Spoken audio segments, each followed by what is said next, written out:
ॲडव्हांटेजेस of अकाउंटिंगमध्ये पहिला मुद्दा आपणास पाहावयास मिळतो तो म्हणजे complete and systematic record of business transaction.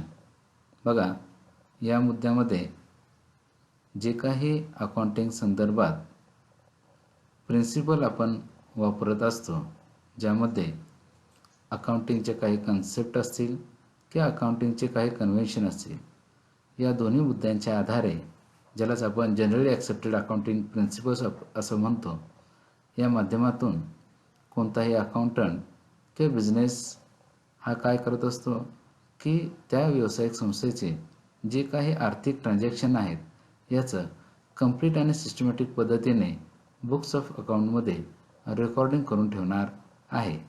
या माध्यमातून अकाउंटंट हा मोठ्या प्रमाणामध्ये अकाउंटिंगच्या संज्ञेचा वापर करून जे इन्कमच्या संबंधित असणारे ट्रान्झॅक्शन आहेत, जे एक्सपेन्सेसच्या संदर्भात असणारे ट्रान्झॅक्शन असतील किंवा असेट अँड लायबिलिटी असेल, यांचे पर्टिक्युलर बुक्समध्ये रेकॉर्डिंग करून ठेवण्यासाठी अकाउंटंट मदत करत असतो.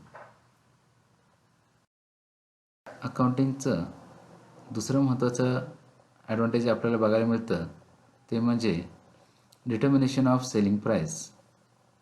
आपणा सर्वांना माहीतच आहे की कोणत्याही व्यावसायिक संस्थेमध्ये एखादी उत्पादन संस्था असेल, या उत्पादन संस्थेला उत्पादन खर्चाच्या प्रमाणानुसार आणि त्यामध्ये त्या व्यवसायाचा प्रॉफिट ॲड केल्यानंतर एखाद्या उत्पादनाची किंमत म्हणजेच सेलिंग प्राईस ही किती असणं गरजेचे आहे हे ठरवण्यासाठी त्या व्यवसाय संस्थेच्या मार्फत एक पद्धतशीरपणे त्या वस्तूची प्रोडक्शन कॉस्ट ठरवणे अत्यंत आवश्यक असते. अशा वेळेला अकाउंटिंगच्या माध्यमातून त्या वस्तू संबंधित असणारी जी काही प्रोडक्शन कॉस्ट आहे ही मॅनेजमेंटच्या मार्फत ठरवण्यात येत असते. त्यामुळे एखाद्या वस्तूची प्राईस किती ठेवावी, ती वाढवणे गरजेचे आहे की कमी करता येईल, या सर्वांचे डिसिजन हे त्या पर्टिक्युलर संस्थेच्या मॅनेजमेंटला घेता येणार आहेत. यानंतर अकाउंटिंगचे ॲडव्हांटेजेसमधला तिसरा महत्त्वाचा मुद्दा आपल्याला पाहायला मिळतो तो म्हणजे व्हॅल्युएशन ऑफ द बिझनेस.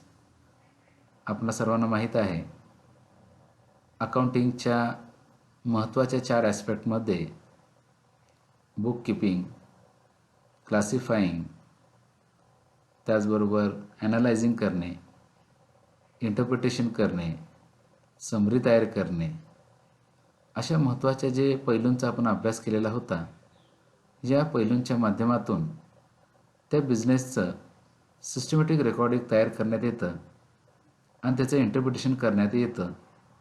त्यामुळे त्या पर्टिक्युलर बिझनेसचे व्हॅल्युएशन करता येणे सहज शक्य होत असते. उदाहरण घेतले तर प्रत्येक व्यावसायिक संस्थेला आपल्या आर्थिक वर्षाच्या शेवटी त्याची असणारी असेट आणि लायबिलिटी यांचा आर्थिक आढावा एका विशिष्ट डेटला किती आहे हे पाहायला मिळणार आहे. अकाउंटिंगच्या माध्यमातून आर्थिक वर्षाच्या शेवटी असेटचे व्हॅल्यू किती तयार झालेले आहे, लायबिलिटी कोणकोणत्या किती प्रमाणात आहे, या सर्वाचा आढावा घेता येणार आहे.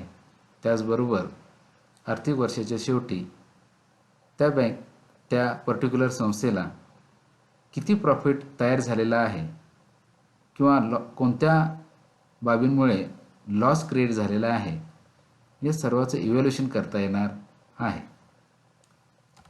अकाउंटिंगच्या ॲडव्हांटेजेसमधला चौथा मुद्दा तो म्हणजे हेल्प्स इन रेझिंग लोन्स. यामध्ये सर्वात महत्त्वाची बाब पाहायला मिळते की कोणत्याही व्यावसायिक संस्थेला 100% भांडवल स्वतः निर्माण करणे हे शक्य होत नाही.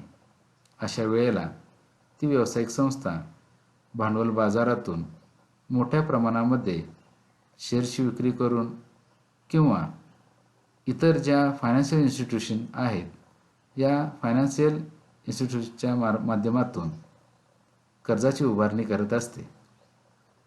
यामध्ये बँका असतील, IDBI संस्था असतील, ICICI बँक असेल, अशा विविध संस्थांच्या माध्यमातून कर्जाची उभारणी करणे शक्य होत असते. ही उभारणी करत असताना प्रत्येक बँक किंवा फायनान्शियल इन्स्टिट्यूशन ही त्या पर्टिक्युलर संस्थेकडून किंवा व्यावसायिक संस्थेकडून त्या व्यावसायिक संस्थेचा लेखाजोखा मागत असते. म्हणजेच कोणत्याही सर्टिफाईड ऑडिटर असेल, चार्टर्ड अकाउंटंट असेल, यांच्या सही शिक्क्यानिशी त्या व्यावसायिक संस्थेचा जो काही आर्थिक कारभार आहे तो पाहत असते आणि त्यावरून त्या व्यावसायिक संस्थेला कर्ज द्यायचे की नाही हे ठरवत असते. अशा वेळेला अकाउंटिंगच्या माध्यमातून जे काही trading profit and loss account आणि बॅलन्स शीट म्हणजे फायनान्शियल स्टेटमेंट आपण तयार करत असतो, यामुळे त्या व्यावसायिक संस्थेला कर्जाची उभारणी करणे शक्य होणार आहे. आपणास पाचवा मुद्दा पाहावयास मिळतो तो म्हणजे evidence in court of law. हा एक महत्त्वाचा मुद्दा आहे. ज्या वेळेला अकाउंटिंगच्या माध्यमातून जे काही बिझनेसचे ट्रान्झॅक्शन आहे हे एक सिस्टमॅटिक पद्धतीने रेकॉर्ड करून ठेवण्यात आलेले असते आणि हे रेकॉर्ड करून ठेवल्यामुळे या रेकॉर्डला एक ऑथेंटिक डॉक्युमेंट असं म्हणण्यात येत असते. ज्यामध्ये जर उदाहरण घ्यायचं झालं तर वाउचर हे एक ऑथेंटिक डॉक्युमेंट आपणास पाहावयास मिळते, ज्या माध्यमातून एखाद्या खर्चाचं वाउचर असेल किंवा एखादा इन्कमचं वाउचर असेल, हे कोणत्या पर्टिक्युलर ट्रान्झॅक्शनचं आहे हे आपणास पाहावयास मिळणार आहे. ज्यामुळे त्या व्यावसायिक संस्थेला कोणता घोटाळा झालेला आहे का, कोणत्या प्रमाणात प्रॉफिट झालेला आहे, लॉस कशा प्रमाणात झालेला आहे, फंड कसा रेज झालेला आहे, हे सर्व पाहता येणार आहे. आणि या सर्वाच्या माध्यमातून त्या व्यावसायिक संस्थेला कोणत्याही कायदेशीर बाबीला सामोरे जाता येणे शक्य होणार आहे. सहावा मुद्दा आपणास पाहावयास मिळतो तो म्हणजे इन कंप्लायन्स ऑफ लॉ. हा एक महत्त्वाचा मुद्दा मिळतो. तुम्हाला माहीतच आहे, व्यावसायिक संस्थेला जे काही इन्कम टॅक्सचे रूल्स अँड रेग्युलेशन आपणास पाहावयास मिळतात, या नियमानुसार त्यांना आपला जो इन्कम टॅक्स आहे किंवा GST आहे किंवा कस्टमाइज सर्व्हिस ड्युटी आहे हे सर्व भरावं लागत असते. मग अशा वेळेला जे काही चार्जेस त्यांना टॅक्सच्या माध्यमातून पे करायचे असतात, हे पे करत असताना कोणती अमाऊंट गृहीत धरणं गरजेचं आहे, म्हणजे कोणती प्रॉफिटची अमाऊंट ही व्यावसायिक संस्थेला निर्माण झालेली आहे हे पाहण्यासाठी अकाउंटिंग महत्त्वाची भूमिका राबवत असते. अकाउंटिंगच्या माध्यमातून जे काही व्यावसायिक संस्थेचे प्रिपरेशन आहे, मग ते ट्रान्झॅक्शनच्या प्रिपरेशनचं असेल किंवा एखाद्या टॅक्सच्या प्रिपरेशनचं असेल किंवा फिलिंग ऑफ इन्कम टॅक्स असेल, हे सर्व करण्यासाठी अकाउंटिंग महत्त्वाची भूमिका राबवताना आपणास पाहावयास मिळते. ॲडव्हान्टेजेस ऑफ अकाउंटिंगमधील सातवा मुद्दा आपणास पाहावयास मिळतो तो म्हणजे इंटरफर्म ऑर इंट्राफर्म कंपॅरिझन. बघा, इथे दोन वेगवेगळ्या संज्ञा देण्यात आलेल्या आहेत, ज्यामध्ये इंटरफर्म कंपॅरिझन म्हणजे काय आहे, ज्या वेळेला एकाच प्रकारच्या वस्तूचे उत्पादन करणाऱ्या दोन भिन्न कंपन्यांमध्ये ज्या वेळेला तुलना केली जात असते, अशा वेळेला त्यास इंटरफर्म कंपॅरिझन असं म्हणण्यात आलेलं आहे. बघा, उदाहरणार्थ दोन बिस्किट तयार करणाऱ्या कंपन्या आहेत आणि या दोन बिस्किट तयार करणाऱ्यांच्या आर्थिक प्रगतीमध्ये, असेट अँड लायबिलिटीमध्ये काय बदल झालेला आहे किंवा दोघांच्या प्रॉफिटमध्ये काय बदल आहे, हे ज्यावेळेला पाहिलं जात असतं त्यावेळेला त्याला इंटरफर्म कंपॅरिझन असं म्हणण्यात आलेलं आहे.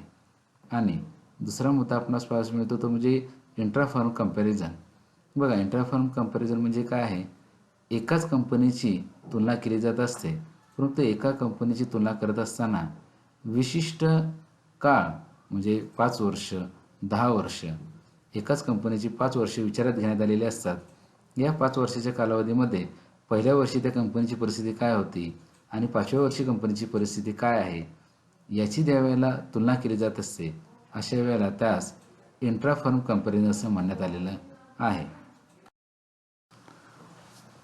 ॲडव्हान्टेजेस ऑफ अकाउंटिंगमधील 8वा मुद्दा आपणास पाहावयास मिळतो, तो म्हणजे फॅसिलिटेट्स ऑडिट.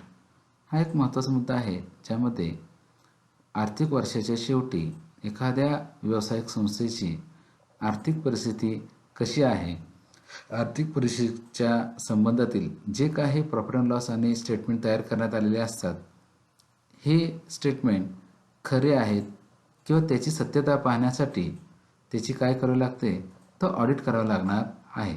मग हे ऑडिट करत असताना इंटरनल ऑडिट असेल किंवा स्टॅट्युटरी ऑडिट असेल, या माध्यमातून त्या व्यावसायिक संस्थेचं ऑडिट करण्यात येतं आणि ऑडिटरच्या माध्यमातून ती संस्था कशा पद्धतीने चाललेली आहे, जे काय तिने रेकॉर्ड बुक किपिंग करून ठेवलेलं आहे आणि हे बुक किपिंगच्या माध्यमातून त्यांची आर्थिक परिस्थिती कशा पद्धतीने आहे हे पाहता येणे शक्य होणार आहे.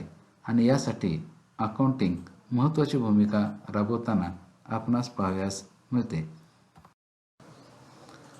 ॲडव्हान्टेजेस ऑफ अकाउंटिंगमधील शेवटचा मुद्दा आपणास पाहावयास मिळतो, तो म्हणजे इफेक्टिव्ह मॅनेजमेंट. बघा, यामध्ये काय केलं जातं की आर्थिक वर्षाच्या शेवटी व्यावसायिक संस्थेची आर्थिक परिस्थिती समजल्यानंतर त्या व्यावसायिक संस्थेमध्ये कोणत्या प्रकारचे कशा प्रकारचे निर्णय घेणे गरजेचे आहे हे ठरवण्यासाठी अकाउंटिंग अत्यंत महत्त्वाची भूमिका राबवतात. अकाउंटिंगच्या माध्यमातून व्यवसाय संस्थेची सर्व काही प्रगतीचा आढावा घेतला जात असतो आणि त्या प्रगतीच्या आढाव्यानुसार मॅनेजमेंटला डिसिजन घेता येणे शक्य होणार आहे. अशा पद्धतीने ॲडव्हान्टेजेस ऑफ अकाउंटिंगचे एकूण 9 मुद्दे आपण पाहिलेले आहेत. धन्यवाद.